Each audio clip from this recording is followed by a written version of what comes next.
Benvenuti, buonasera. Buonasera, questo è un webinar che si chiama, è stato intitolato Restart, far ripartire la scuola con le competenze digitali. Io sono Dario Delia, sono un giornalista, lavoro per il Corriere, per Wired. Stasera avremo diversi ospiti, parleremo appunto delle competenze digitali, della centralità, dell'importanza per le imprese, per la scuola, per la formazione.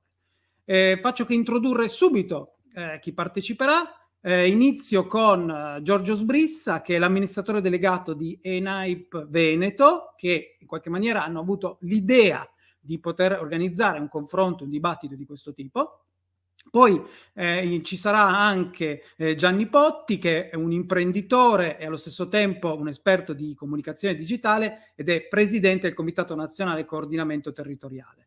Poi c'è Davide Del Maso, che è un social media coach, imprenditore, fondatore di Social Warning, Movimento Etico Digitale, e poi Filippo Zanella, che è uno start-upper, è un fondatore di una società che si chiama SelfUp e oggi un esperto di CRM. Comunque lui ci racconterà anche un po' la sua visione lato impresa, ma impresa start-up appunto.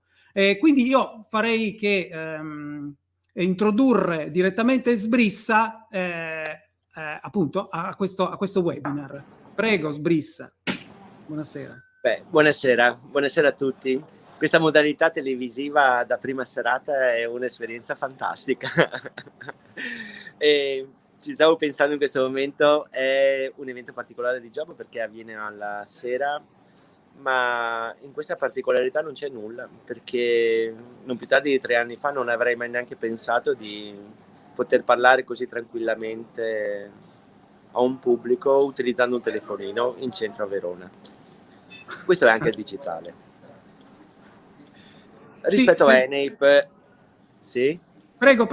No, questa cosa è vera, delle volte non ci si sofferma su questo dettaglio, ma il poter fare una live come se fosse una live televisiva, raggiungere migliaia di persone, cioè è un dettaglio, ogni tanto capita di pensarci. Prego.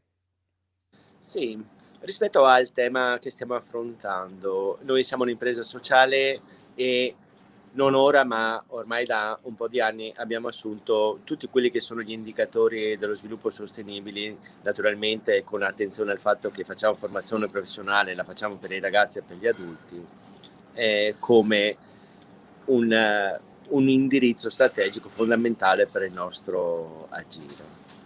C'è il tema fondamentale che io anche qui richiamo. Il digitale è una cosa importantissima, c'è tutta la questione della cittadinanza digitale, che anche questa non è che stiamo parlando di cose del domani. Io personalmente, se non sono in grado di usare il mio telefonino, le ricette in farmacia faccio fatica a ritirarle. O piuttosto quante altre cose, sempre di più i certificati anagrafici, il rapporto con l'ufficio dell'Agenzia delle Entrate, il PRA per una qualunque tassa automobilistica. Questo è oggi, non stiamo parlando di domani, ma c'è un aspetto che per noi è comunque rilevante. Siamo di fronte a un cambiamento, c'è stato Glasgow l'altro giorno. L'Europa ha dato indicazioni molto forti rispetto al fatto che noi dovremo, almeno come Unione Europea, nel nostro piccolo, essere un punto dove assumiamo lo sviluppo sostenibile con attenzione all'ambiente, in particolare sta diventando uno dei pilastri fondamentali europei e quindi delle azioni che dobbiamo mettere in atto.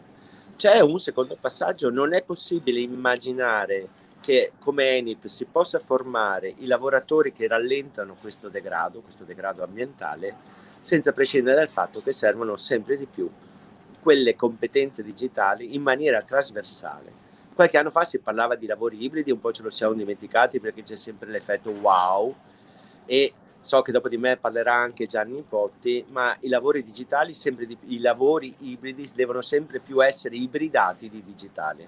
Qualunque lavoro si possa immaginare, oggi, domani, dopodomani, l'idraulico deve e dovrà avere fortissime competenze digitali, perché noi da casa possiamo accendere o spegnere la caldaia. È l'esempio più semplice che mi viene in mente in questo momento a quest'ora.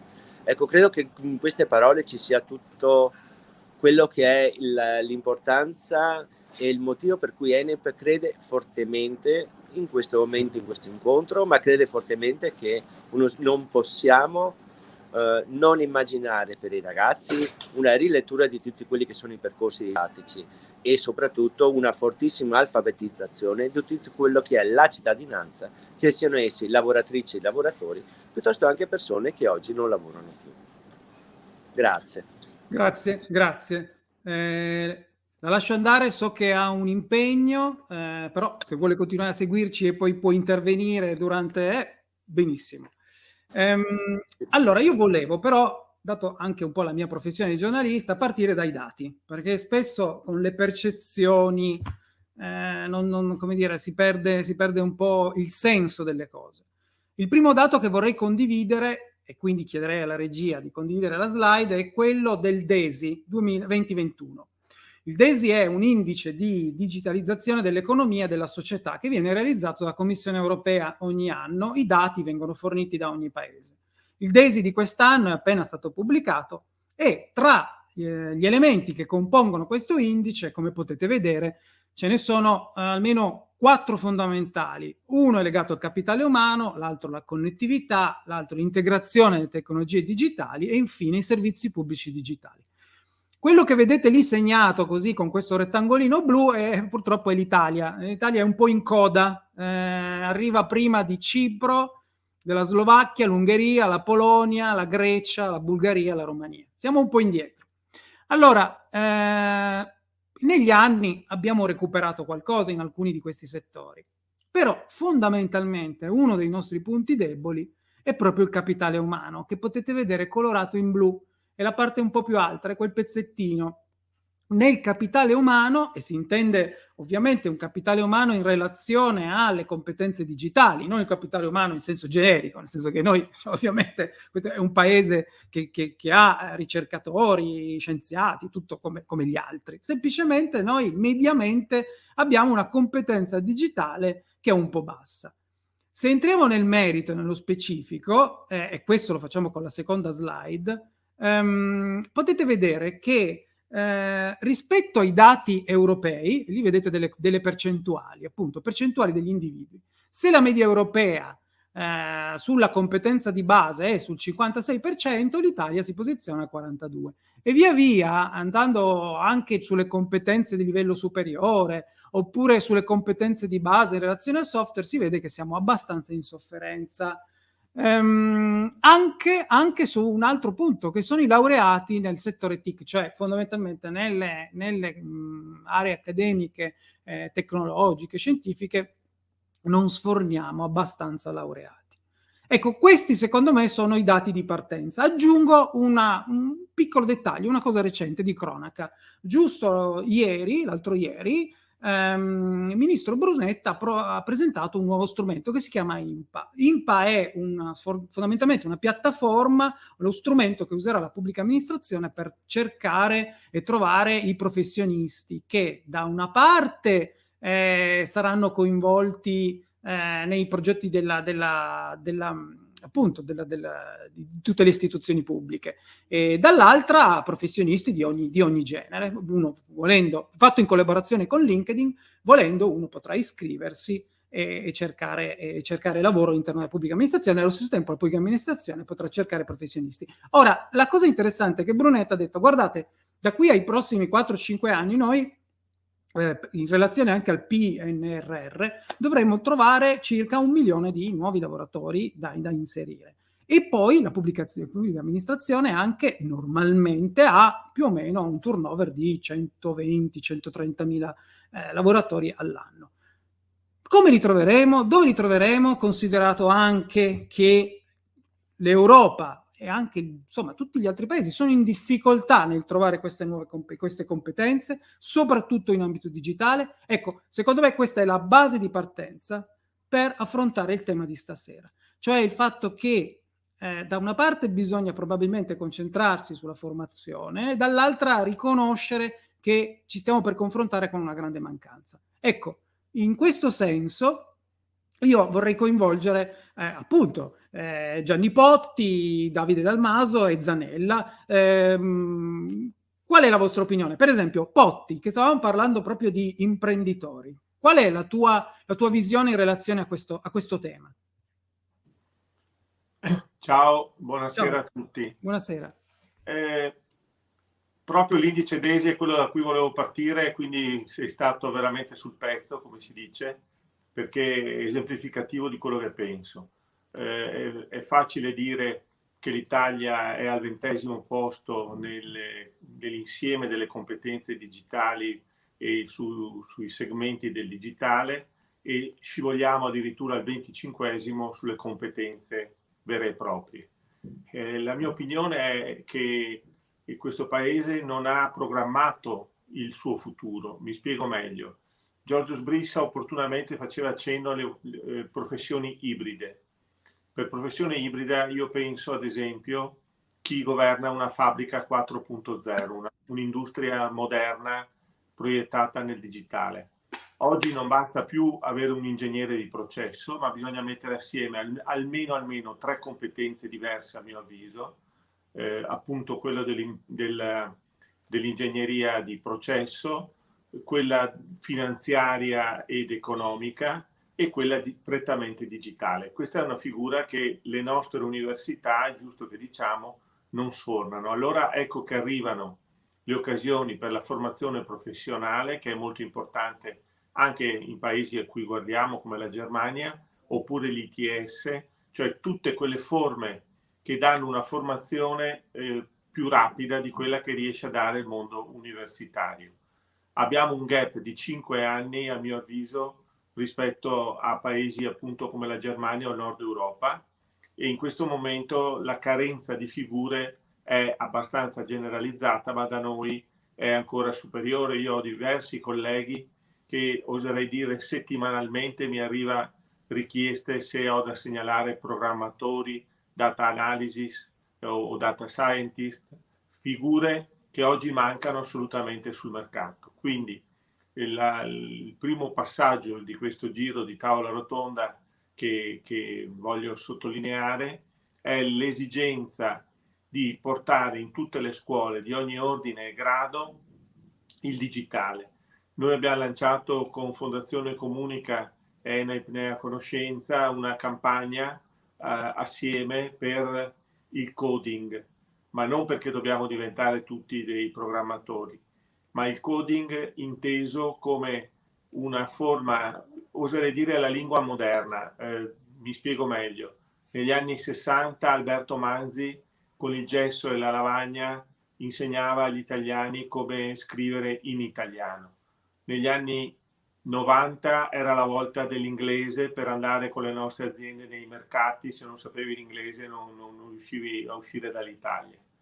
Adesso credo sia ora di affrontare il tema del coding o comunque di una materia che si chiama digitale per insegnare dall'etica a tutta una serie di informazioni molto basic, non ripeto perché ognuno di noi debba diventare programmatore, non ci pensa sicuramente, ma per una sorta di pensiero laterale che in questo caso sintetizzo con il coding. In questo senso abbiamo lanciato una petizione, chi ha piacere in sostenerla e firmarla la trova su www.fondazionecomunica.org e l'abbiamo indirizzata al ministro Bianchi. Sì, guarda, in tal senso so che anche Davide Dalmaso è sensibile su questo ambito, cioè sull'idea di... Allora, io sono d'accordo, cioè non è solo una questione di coding, il coding possiamo, soprattutto io l'ho visto anche introdotto gli ultimi anni dell'asilo, alle elementari, possiamo immaginarlo come se fosse una sorta di gioco. Io so che Davide su questo pensa che va bene il coding, siamo tutti, però ci vorrebbe un approccio un po' più organico, cioè il digitale visto in senso più ampio. A me viene in mente che soprattutto adesso che i bambini verso la fine delle elementari e poi alle medie iniziano a ricevere in dono il cellulare, lì come dire, la scuola dovrebbe collaborare con i genitori nello sviluppare un certo tipo di sensibilità e modalità di impiego. Davide, tu cosa ne pensi di questo? Sicuramente quello che mi sento di riassumere è la cittadinanza digitale, no? L'educazione alla cittadinanza digitale, che ormai è un concetto che viene sdoganato rispetto alla definizione che si dava 5 anni fa, in cui la cittadinanza digitale era il rapporto con la pubblica amministrazione attraverso il digitale, ma già adesso, già a livello europeo, a livello di Commissione europea e attualmente a livello anche di Ministero dell'Istruzione, tanto che, come sai, da poche settimane è stato istituito un tavolo di lavoro sulla cittadinanza digitale nel Ministero dell'Istruzione, di cui io faccio parte, e in questo tavolo è una giornata in questo momento la cittadinanza digitale, perché la cittadinanza digitale è, vuoi o non vuoi, dovrebbe essere un percorso di competenze, tra cui anche il coding, che è una metodologia interessante per far ragionare in modo laterale i ragazzi e capire anche di più sulla base di tante tecnologie di cui fruiscono ogni giorno, ma dovrebbe essere un percorso di competenze, perché se ci pensiamo anche il tema dell'ecologia, della sostenibilità ormai ha una connessione fortissima con il digitale, il tema dell'educazione civica, l'educazione nel proprio essere cittadini, bisogna sapere i propri diritti, i propri doveri sia nel digitale sia nell'offline, no? nella quotidianità e quindi anche nel rapporto poi con le istituzioni, con le persone e nel rapporto con la propria carriera, inevitabilmente c'è proprio una mancanza, un tassello che può permettere alla nostra società di insomma svilupparsi. Sì, sì, concordo. E guarda, proprio su questo tema, secondo me può condividere con noi l'esperienza Filippo Zanella, perché Zanella nella veste doppia, sia di imprenditore che di papà, perché uno dice, va bene il coding, va bene in qualche maniera i corsi di etica digitale, ma poi che cos'è che potremmo mettere? Di cosa stiamo parlando esattamente? Di che attività stiamo parlando dentro le scuole? Certo, ciao e buonasera a tutti. Volevo proprio portare la mia esperienza di genitore, programmatore, sviluppatore e laureato anch'io, faccio parte di quella fascia di persone laureate proprio nel settore dell'information technology. E volevo farlo proprio spiegando quella che è stata l'evoluzione negli anni degli strumenti che sono a disposizione, soprattutto dei genitori e delle scuole oggi, per poter insegnare queste metodologie. Quando infatti ero piccolo io, negli anni '80, ahimè, l'informatica era ai primordi e anche proprio l'approccio educativo all'information technology era proprio agli inizi. A scuola si insegnava unicamente quello che era il linguaggio Logo e quello che vedete a destra, ad esempio, era uno degli strumenti che io ho avuto in dotazione quando avevo 5 anni per iniziare un po' ad approcciare il mondo appunto dell'informatica.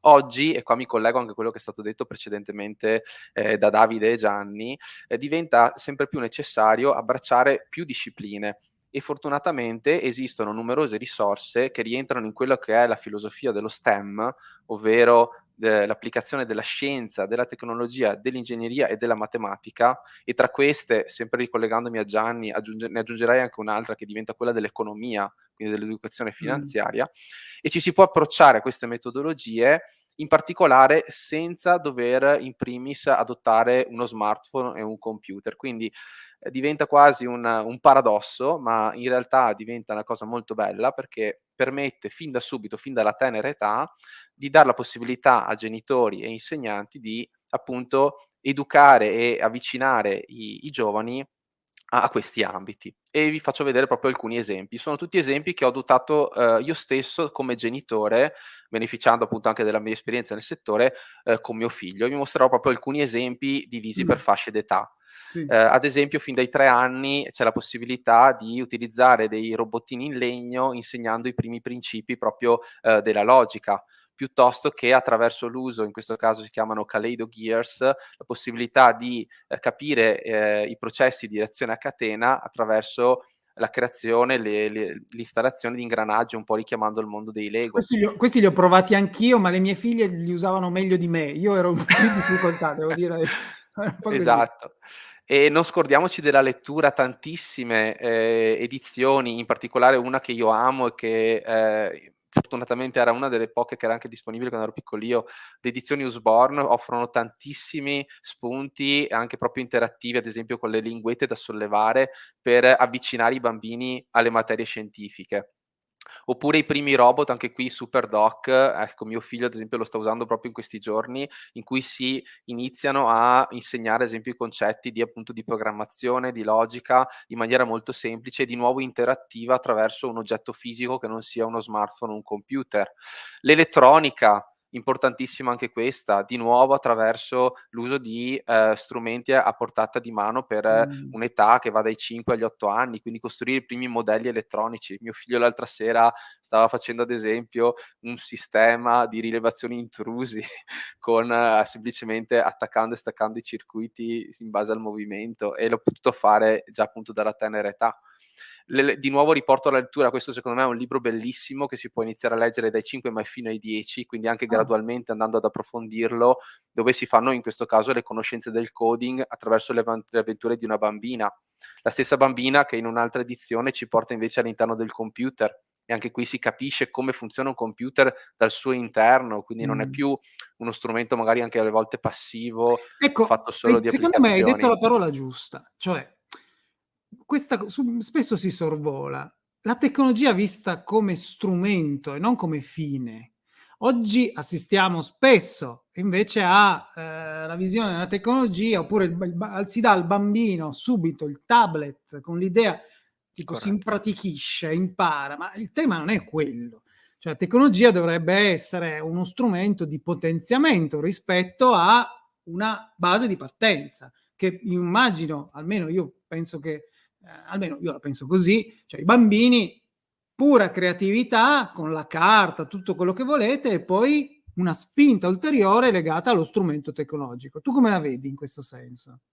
Sì, sono totalmente d'accordo. Credo che, sia fondamentale in realtà come tutte le cose, conoscere nel profondo quello che sono gli strumenti che andiamo ad adottare, perché nel momento che sappiamo come sono fatti, come si muovono, sappiamo anche difenderci dagli stessi.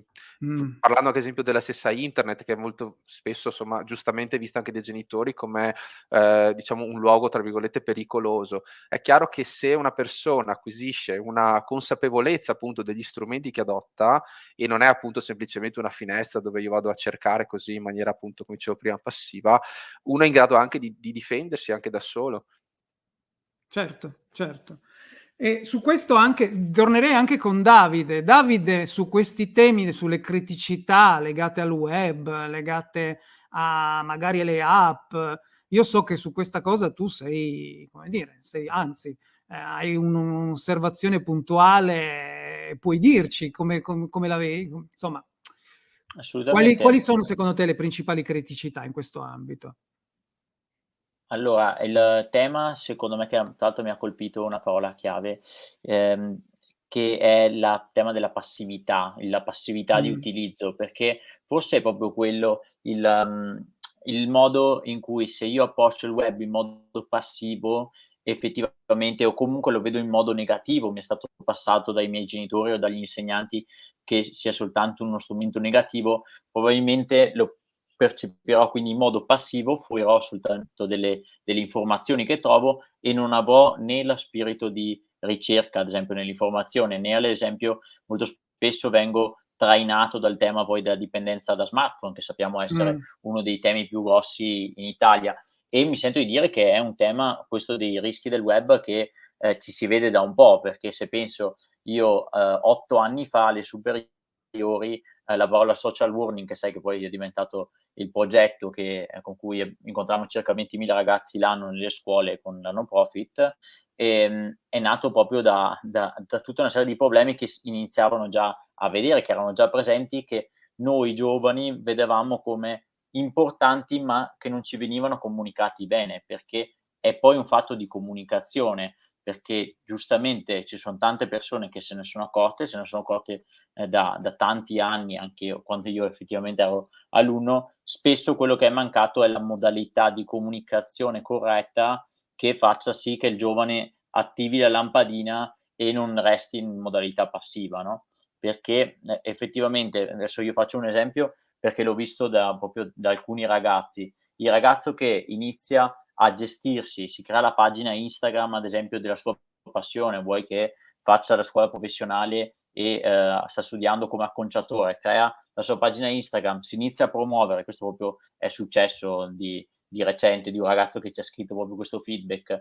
Ha iniziato a creare la sua pagina Instagram, si è iniziato a promuovere facendo una serie di foto a come tagliava i capelli, le sue passioni, i trend, eccetera, e ci ha scritto che da un lato ha avuto i suoi primi clienti grazie all'interno della scuola stessa, quindi di ragazzi hanno notato i lavori che stava facendo e da quel lato lì ha avuto quasi un primo riscontro, no? E dall'altro lato ancora più interessante è che questo ragazzo, essendo che si espone adesso online su Instagram, ad esempio, con questi tipi di contenuti, lui in automatico diventa più consapevole su come gestire la propria reputazione digitale. Perché se io ho una pagina in cui promuovo queste cose qua, sicuramente poi non mi metto a pubblicare foto compromettenti, o comunque inizio a capire, ad esempio, come gestire un commento, come anche subire che magari vengo attaccato da qualche commento negativo, come gestirlo, e tutta una serie di situazioni che, vuoi o non vuoi, sono connesse a dei fenomeni negativi, il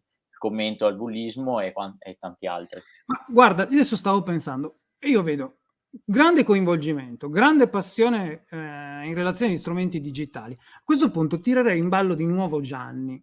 Gianni Potti, ma che succede a questi giovani che sono super appassionati di tecnologia, sempre col cellulare in mano, e poi, cioè, nel senso che uno si aspetterebbe che poi, insomma, diventassero i nuovi professionisti che poi vanno a lavorare nelle imprese e fanno innovazione. Secondo te, cioè, qual è il nodo? Cosa salta?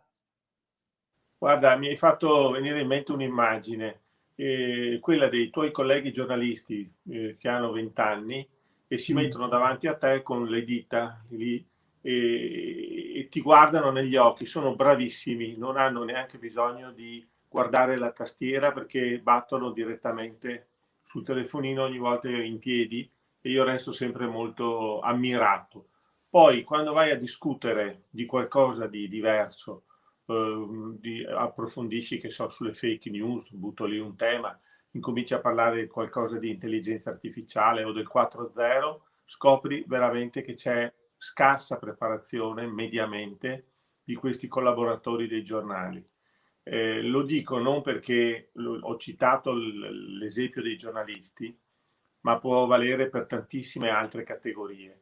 Quindi il vero tema di fondo è che noi abbiamo bisogno di una formazione trasversale e completa, cioè non basta la settimana, il mini master di 2 giorni, serve una formazione continua fatta dall'impresa se riguarda i suoi dipendenti, che riguarda la persona. Noi per esempio utilizziamo molto spesso i digital evangelist, è una formula molto interessante e mi piace ricordare che con, ad esempio, nella zona del Veneto, ma anche in altre parti d'Italia, con il gruppo Despa, approfittando di un track lungo una ventina di metri, un camion enorme, viene tirata fuori di brutto un'aula da 20-30 posti e i nostri digital evangelist fanno le spiegazioni più semplici su come usare Google Maps, su come registrarsi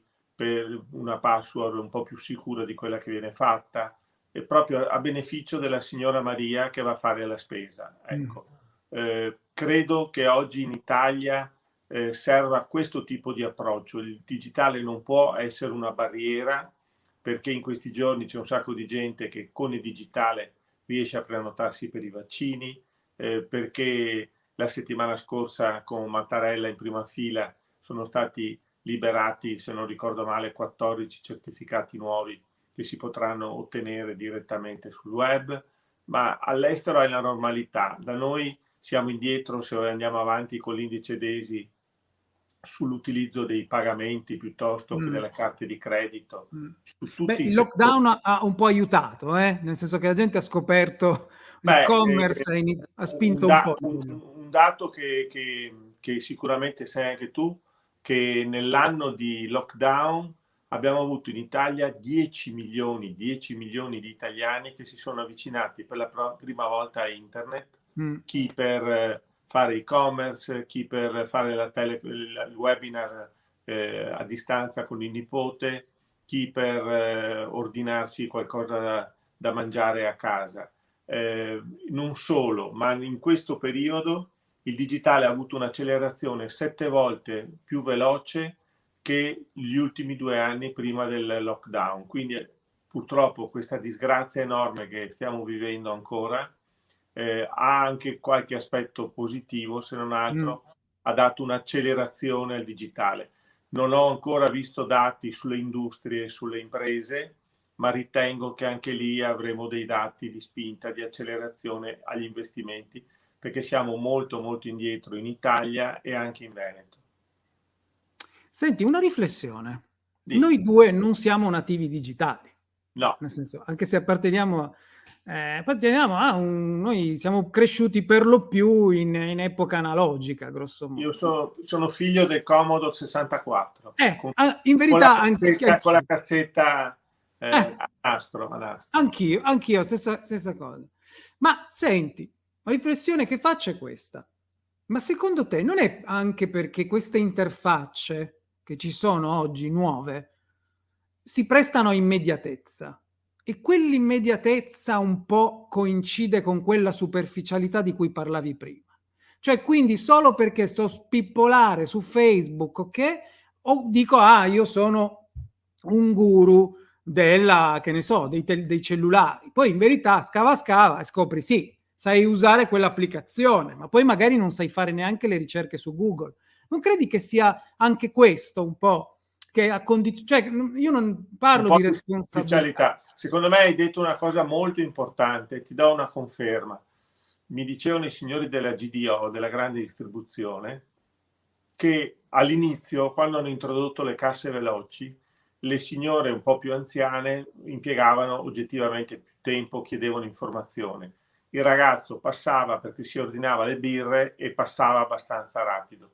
Ma appena la signora un po' più anziana ha imparato quelle 4-5 mosse, è la più veloce che oggi hanno nei supermercati, la più preparata, più del ragazzino che pensa di sapere tutto e non chiede per passare le casse veloci. Quello delle casse veloci credo che sia l'esempio di quello che dicevi tu. Quindi la problematica che sollevi è molto giusta. Credo che ci voglia umiltà da parte di tutti. Noi, nel caso di essere genitori, dobbiamo porcelo come una questione importante e non essere neanche noi superficiali nel non porre la questione ai figli. Noi per esempio nel Talent Garden che gestiamo abbiamo un'esperienza che ripetiamo una volta al mese, ogni mese e mezzo, che è il Coder Dojo, cioè questa forma di coding, chiamatelo come volete, di avvicinamento al digitale per i bambini che hanno 5-6 anni, quindi più piccoli ancora delle scuole elementari. Ed è un'esperienza bellissima, perché entrano in contatto con tutto questo. Ma loro sono quei, a proposito che noi non siamo nativi digitali, sono quelli che vanno sullo schermo della televisione di casa e tentano di toccare, di sfiorare, perché per loro quella è una superficie che reagisce a LED, quindi immediatamente touch, è un touch. È vero, è verissimo. E teniamo che non è passato poi così tanto tempo, perché l'iPhone, se non ricordo male, siamo tra il 2003 e il 2004, qualcosa del genere, ma siamo sotto i 20 anni, quindi sappiamo come è cambiato il mondo. E dentro a questa cosa con cui sto facendo anch'io il webinar di stasera, quindi con il telefonino normalissimo, dentro a questa cosa c'è la nostra vita, perché c'è di tutto ormai, abbiamo le password, abbiamo tutto dentro lì. Vero, una tragedia. Se poi lo perdi, non funziona, si rompe, non sai.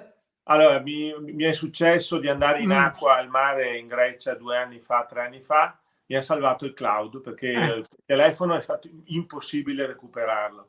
Però con il cloud, entrando da un iPad, ho recuperato tutto, per esempio. Sai, il cloud è una delle cose forse meno usate o che meno conoscono le persone, ma addirittura molti imprenditori hanno paura del cloud, come se gli passi via qualcosa. Addirittura. Senza capire che è più sicuro mettere le cose le informazioni nel cloud che in qualsiasi altro posto, ovvero un recovery è sempre consigliabile, specie per un'azienda, quindi guai anzi addirittura ti insegnano di avere il recovery a distanza di qualche centinaio di metri almeno in caso di incendio, di qualsiasi cosa che non sia nello stesso spazio. Ma una forma di recovery assolutamente sicura è quella del cloud. Beh, allora, piccola parentesi, perché magari ci seguono anche le persone che legittimamente possono anche non sapere che cos'è il cloud. Cloud bisogna immaginarlo come uno spazio fisico, perché comunque si parla di un computer, lontano da casa nostra, può essere anche lontano migliaia di chilometri, a cui si accede tramite internet. Ovviamente non è un accesso meccanico che noi facciamo, ma ci sono piattaforme software che in automatico magari memorizzano la nostra collezione di fotografie, la nostra collezione di documenti, e quindi nel caso in cui il nostro cellulare si frigge, finisce nell'acqua, noi stiamo tranquilli perché tutta la memoria, tutta la nostra memoria storica sta in un luogo che noi possiamo interrogare per poi recuperare. Ecco, questo è più o meno il cloud spiegato in maniera grossolana, perché il cloud poi si può usare per tantissime attività, non solo queste.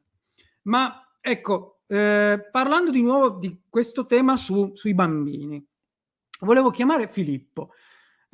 Filippo, senti, io sono mezzo digitale, mezzo analogico, perché faccio sì il giornalista, scrivo e mi occupo di tecnologie digitali, però mi confronto quotidianamente con un tema, cioè io sono addentro al digitale, ma il mio timore è sempre quello di non tirare troppo dentro questa dimensione digitale i miei figli. Cioè non vorrei esagerare, perché poi uno dice, quando sei un po' su competente, mettiamola così, scafato sul digitale tech, tendi un po' a sbracare, perché poi io ho tablet, ho lo smartphone, ho lo streaming. E tu come ti regoli con i tuoi? Perché immagino anche te Sì. possa avere lo stesso problema. Oddio, sì, rischierei anch'io di essere probabilmente poco oggettivo, perché anch'io con mio figlio ho iniziato fin dai 2 anni e mezzo praticamente ad approcciarlo a questi concetti. Ci sono da dire una serie di cose secondo me, un po' anche collegato a quello che si diceva prima sul fatto che ormai comunque la tecnologia è pervasiva, fa parte della nostra quotidianità e quindi comunque permettere ai nostri figli, anche in maniera continuativa, perché si parlava prima di velocità, di semplicità, questo è anche legato al fatto che la tecnologia evolve in maniera rapidissima. Si faceva l'esempio dell'iPhone, che son pochi anni e cosa è cambiato. Quindi non si può neanche pensare che quello che insegno a mio figlio oggi, fra 5, 10 anni, vada ancora bene. Quindi in realtà avere anche un'attitudine di insegnamento continuo alla tecnologia, secondo me è qualcosa che da cui non si può prescindere. Io lo stesso lo devo fare con il mio lavoro, dove ogni giorno nascono, ad esempio, non so, nuovi linguaggi di programmazione. Quindi questo è un primo punto. Il secondo è legato comunque alle opportunità, agli aspetti lavorativi, perché oggigiorno tantissimi lavori e anche approcci di lavori esistenti si basano sull'informatizzazione, sulla tecnologia in generale. Si parlava prima appunto ad esempio degli e-commerce, sul fatto che sono esplosi e che la gente ha adesso sempre più confidenza con essi, ma non dimentichiamo che appunto nella quotidianità oggi si parla ad esempio del fascicolo elettronico, del fatto che tutti gli aspetti della nostra salute sono online. O adesso si comincia a parlare addirittura di completa digitalizzazione della valuta, cioè del fatto che i soldi fisici spariranno e saranno legati semplicemente a qualcosa di virtuale. Mi riferisco ad esempio anche questo anche a quello che si diceva prima del cloud, un po' della paura del cloud. Se noi già guardiamo ad esempio solo diciamo le nostre finanze, ormai con il discorso degli home banking, delle app, noi di fatto ci stiamo affidando i nostri patrimoni a dei software che esistono appunto nella rete, nel cloud, non abbiamo ormai quasi più a che fare con la liquidità, con dei soldi fisici. E appunto su quello che dicevo prima dell'aspetto lavorativo, si sono aperte negli anni tantissime nuove opportunità, nuovi lavori che diciamo solo i giovani in qualche modo ormai penso possano cogliere, perché ad esempio oggi si parla di giocatori professionisti virtuali di videogiochi. Cioè sono lavori veri e propri, ci sono delle superstar, le nuove rockstar sono questi ragazzi che hanno appunto fatto proprio una competenza, in questo caso dei videogame, quindi non visti come un passatempo di nuovo fine a se stesso, ma un'opportunità per crearsi un proprio percorso professionale, piuttosto che anche gli YouTuber, questi anche qui un po' mistificati. In realtà lo YouTuber è una professione. Se si va su YouTube c'è una sezione, un'academy, dove loro ti insegnano passo e passo a diventare un creatore di contenuti, per dire quanto prendono sul serio questo aspetto. E anche Sì, lì, allora, questo è vero, nel senso che è vero, ci sono delle grandi professionalità. La professionalità minima dello YouTuber, cioè quella, tu non hai speranza di diventare tale se non sai fare editing video, cioè quella è esatto, ad basic, esempio, se non la sai esatto. fare. Io però vorrei affrontare un'altra questione, questa volta con Davide.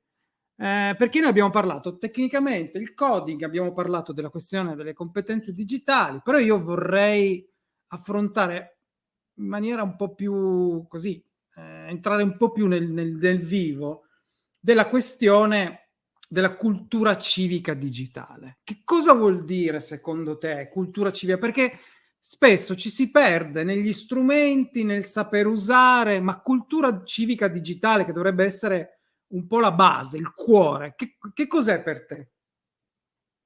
Ma per me è l'insieme di competenze, conoscenze e attitudini che io metto in gioco sia online sia offline, perché ormai anche se si parla con un giovane ci si accorge subito che non ha una percezione di divisione tra l'online e offline, tanto che secondo me sono due parole che pian piano spariranno. E proprio perché alla fine è tutto insieme. Nel momento in cui sono sul divano, guardo la TV e sono su Instagram, quindi sono online, offline, ho mio fratello di fianco, quindi ci parlo, quindi ormai è tutto insieme. E se infatti chiedi ai ragazzi, è proprio cambiato il modo di comunicare, e molto spesso si sbaglia a giudicare. Questo è un primo aspetto importante secondo me nell'educazione digitale verso i più giovani. Si sbaglia a giudicare un comportamento di un giovane online, perché magari è lo stesso comportamento che solo fatto in modo diverso che veniva fatto 30 anni fa in un altro modo, no? Ma è lo stesso comportamento, la stessa ricerca magari di apparire, piuttosto che la stessa il fatto di uscire e comunicare con il telefono invece di parlarsi. In certi casi, in certe situazioni è comunque normalità, no?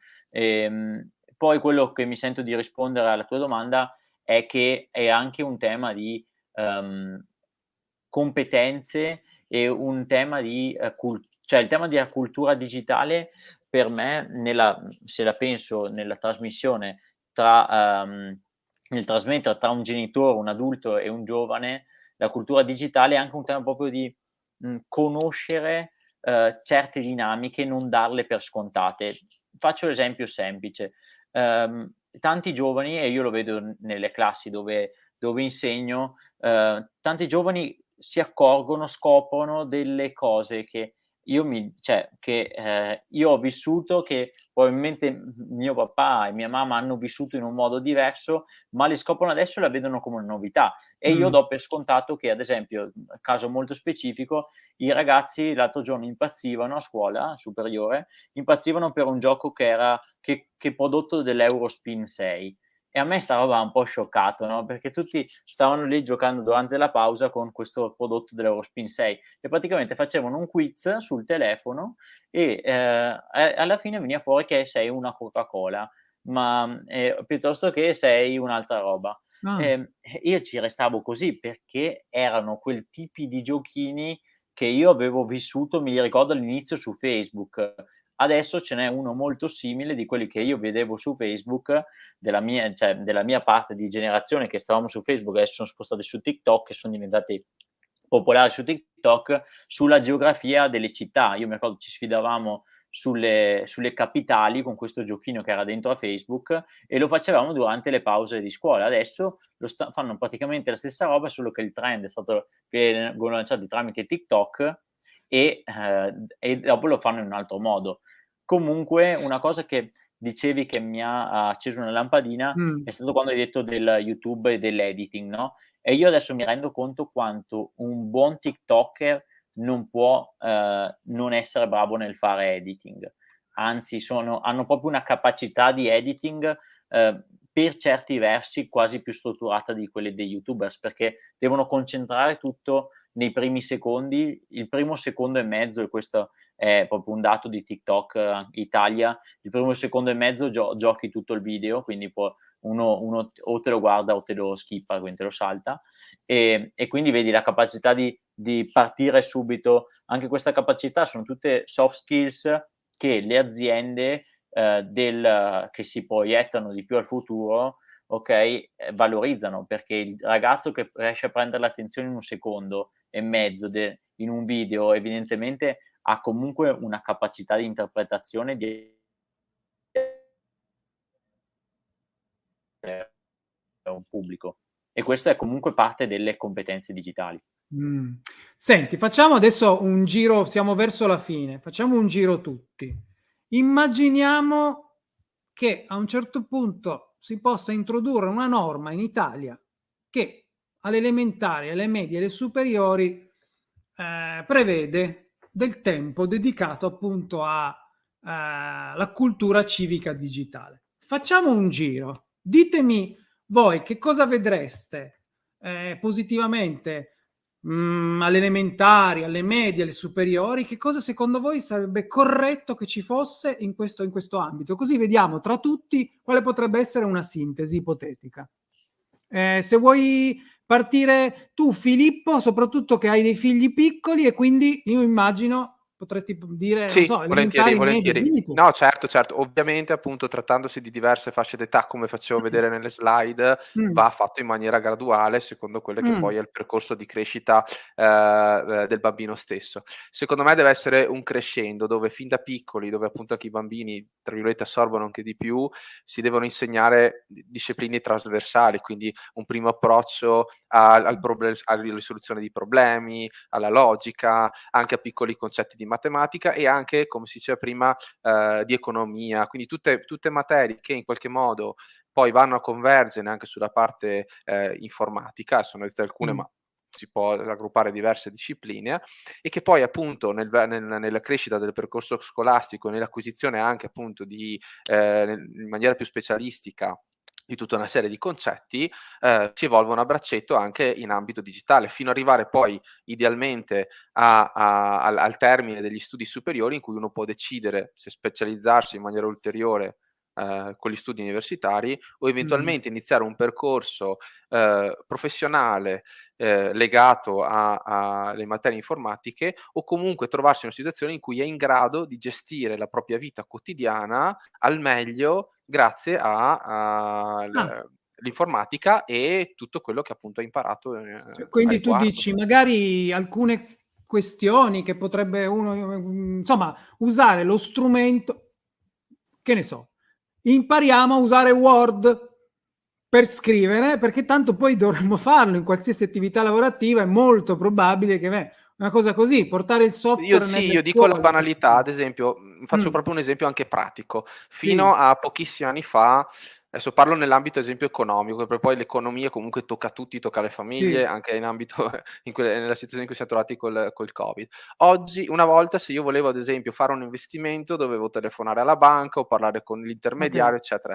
Oggi, ed è un fenomeno che in America è esploso proprio durante la pandemia, si scarica un'applicazione da Google Play piuttosto che l'App Store, e anche un ragazzino da solo può comprarsi una fettina di Apple, Microsoft, Amazon, quello che vuole. Delle azioni, sì. Ora, se lo faccio in maniera consapevole, so cosa sto facendo, riesco in qualche modo a portare qualcosa di utile a me stesso e alla famiglia, ovviamente con tutti i rischi del caso. Ma se mi faccio guidare come se fosse un videogioco, non ho la competenza a riguardo di un'educazione finanziaria che ho ricevuto in ambito scolastico e anche un'educazione diciamo proprio anche teorica della finanza, rischio solo di farmi male, ed è quello che sta anche molto succedendo, cioè persone che si buttano a capofitto e perdono i propri patrimoni.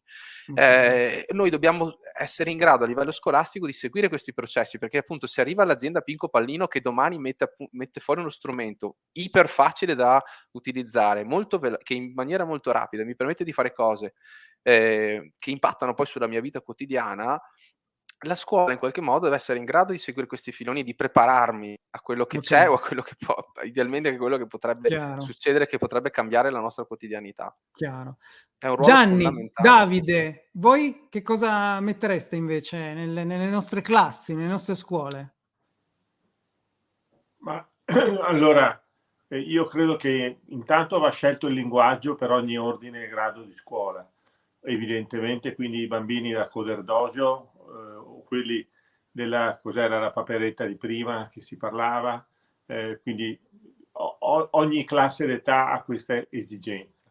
Quando arriviamo alle scuole superiori, evidentemente io mi aspetto che vengano dati i rudimenti del digitale, cos'è il 4.0, cos'è l'intelligenza artificiale, cos'è l'e-commerce, cioè quelle informazioni base che i ragazzi magari si fanno anche per conto loro, perché googolando si trova tutto. Ma l'interessante è avere le due opinioni. Come diceva adesso Filippo, credo che sia importante dare la versione A, la versione B, sia sulle fake news. Io batto molto su questo tema che è più diffuso, perché poi dalle fake news nascono i movimenti Novax, dalle fake news nascono i fraintendimenti, le notizie false che girano nella rete. Ecco, credo che sia uno degli aspetti più delicati, perché oggi i ragazzi non si informano più con i giornali o le televisioni, ma quasi esclusivamente sulla rete. Quindi già l'approccio all'informazione è un aspetto importantissimo, come una volta venivano letti in classe i giornali con i professori. Proseguendo, c'è tutto il tema finanziario, c'è il tema dei certificati e della velocità della burocrazia amministrativa, però su questi capisaldi credo che ci si potrebbe lavorare. Davide? Io credo che i pilastri della cittadinanza digitale o dell'educazione civica digitale dovrebbero essere 4. Uno è proprio l'educazione civica, l'altro è un tema di educazione all'ecologia e alla sostenibilità, perché effettivamente è un tema che non viene attualmente, cioè è così importante, è il fulcro della generazione Z, per dire, un po' quello che spingono di più i giovani, ma non viene insegnato ed è una cosa che pare incredibile, ma non viene toccata seriamente a scuola. Educazione civica, educazione digitale, educazione all'ecologia, alla sostenibilità e, ultimo ma non ultimo, l'educazione alla finanza personale.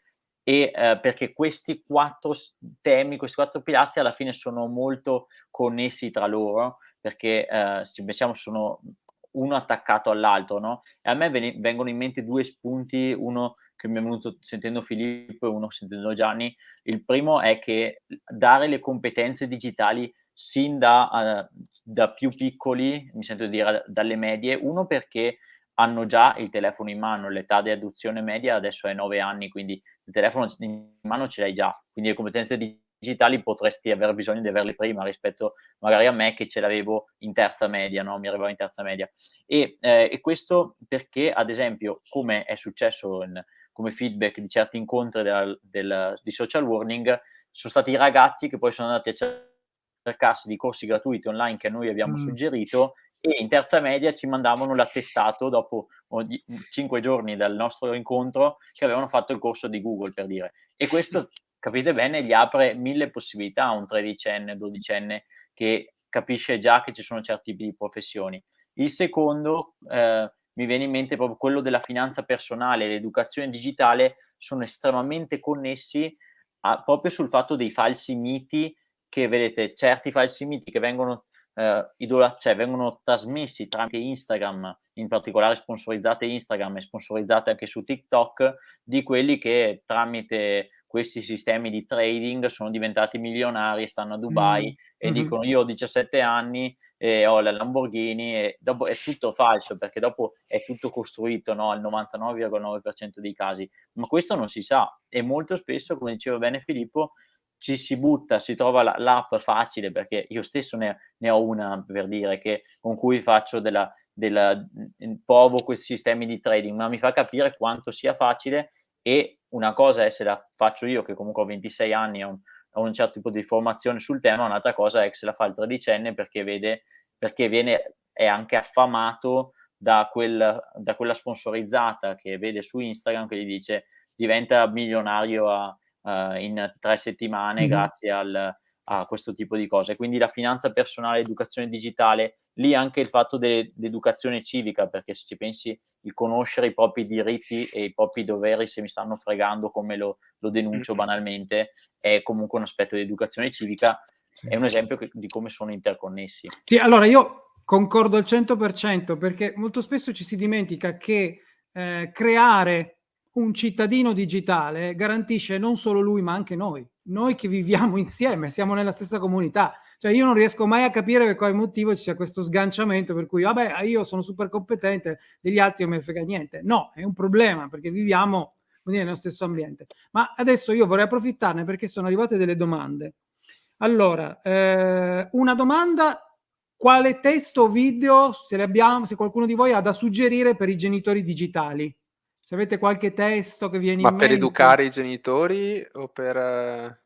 No, credo giusto, questa potrebbe per tutte e due probabilmente, non lo so. Io appunto poi si può condividere magari in un secondo momento, se il sistema lo permette, tutti appunto i contenuti che ho presentato a riguardo appunto delle varie risorse. Questo più che altro per aiutare i bambini a imparare appunto a approcciare. Esistono però anche libri per i genitori, magari non espressamente legati al digitale, nel senso a insegnare competenze tecniche al genitore in sé per sé, perché su quelle se ne possono trovare a migliaia, non riguardano l'essere genitore, riguarda acquisire delle competenze specifiche sui vari ambiti. Mi sento di dire che più che altro per i genitori, riguardo i propri figli, per educarli ed aprirli a tutte queste competenze che possono essere richieste, ci sono tanti libri che si possono trovare che permettono ad esempio io ne consiglio uno allora. Voglio il cellulare. L'ha scritto Giuseppe Lavenia, che è uno stimato psicologo, psicoterapeuta. È un libro molto carino, è fatto proprio per i genitori e i figli, perché da un lato è per i genitori da leggere, dall'altro lato è per i figli. Dopodiché alla fine della lettura lato figli c'è anche un test, e in base al test in qualche modo si può intuire se il figliolo è pronto per avere il cellulare. È molto bello quel libro. Chiudo con un'altra domanda. Allora, come fare per sostenere una proposta di legge per l'adozione di programmi scolastici digitali? Questa è una domanda che è complessa, direi. Cosa ne pensate? Io guarda, non lo so, io credo delle volte nelle azioni dal basso, nella sensibilità dei genitori, nella collaborazione con gli insegnanti. Sì, anch'io sinceramente, cioè io vedo un po' quello che è successo con il tavolo di lavoro del Ministero, il movimento etico digitale con il progetto Social Warning che dicevamo è partito dalla provincia e adesso è in tantissime province dell'Italia, con persone come me, Filippo, che dicono un po' del mio tempo mensile lo do al mese per fare volontariato e diffondere cultura digitale. E il motore di questo movimento, di questi incontri, sono i genitori che poi formano, non so, sono un genitore, metto assieme il mio gruppo di genitori, vuoi dello sport di mio figlio, vuoi della scuola, e richiedo un intervento gratuito su questi temi. Questo fa da attivatore, perché effettivamente io richiedo, coinvolgo e quindi in qualche modo spingo poi la cultura digitale. Allo stesso tempo poi a livello ministeriale si accorgono che esistono organizzazioni come la nostra che effettivamente stanno promuovendo questi temi, e quindi poi insieme a loro creiamo la proposta di legge sulla cittadinanza digitale. Quindi è un percorso e ognuno può metterci un pezzetto, in primis coinvolgendo la propria comunità locale, perché purtroppo, almeno questa è la mia percezione, l'educazione digitale non può essere calata dall'alto. L'abbiamo visto negli ultimi X anni che è tentato di essere un approccio così. L'unico modo è dalla comunità locale, che poi dal piccolo, come dicevi bene Dario, da quello che ne sa di digitale a quello che non ne sa, in qualche modo crescere assieme, no? Sì, non può sì, essere sì, altrimenti. sì, no, concordo. Intanto maggiore responsabilità. Io credo che si debba riconoscere anche la forza che hanno questi strumenti, perché delle volte non capisco se viene sottovalutata oppure non viene considerata. Ma quegli strumenti digitali che abbiamo nel nostro quotidiano sono potentissimi. La forza che hanno nel raggiungere altre persone o anche nel consentirci di fare più velocemente cose che un tempo invece impiegavamo molto di più, dovrebbe farci pensare anche che vanno maneggiate con cura, con responsabilità, guardate, con questa sospensione rispetto a quello che facciamo noi nel nostro quotidiano, se noi per primi siamo responsabili nell'uso di queste tecnologie, direi che potremmo chiudere, ringraziare ENAIP Veneto, ringraziare chi ha partecipato, quindi Giorgio Sbrissa, amministratore delegato di ENAIP Veneto, Gianni Potti, Davide Dalmaso, Filippo Zanella. Io vi saluto, vi ringrazio, spero di chiudere questa serata che abbiamo passato insieme lasciandovi magari qualche pensiero a riflettere su quello che avete sentito. Grazie ancora e buona serata.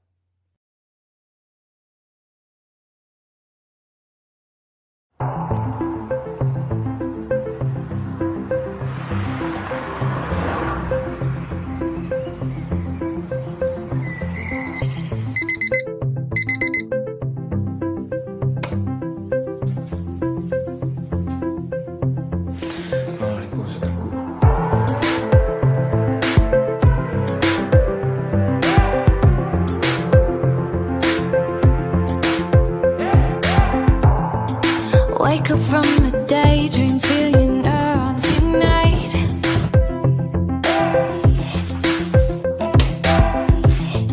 Levitate your body, thoughts and limbs reunite.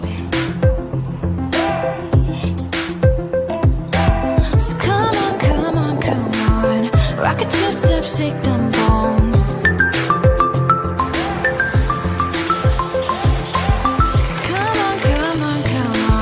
Taste the rhythm on your tongue.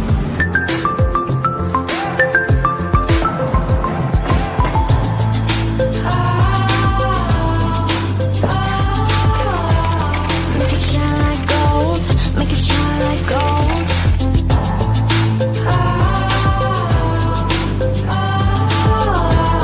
Make it shine like gold. Make it shine like gold, gold. Ciao Alberto. Buongiorno. Get down from that high horse, got this feeling with us.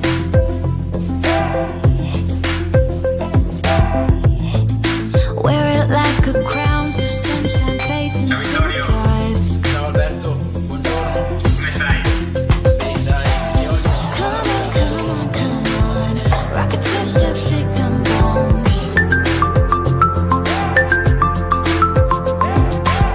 Come on, taste the rhythm on your tongue.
Wake up from a daydream, feel your neurons ignite.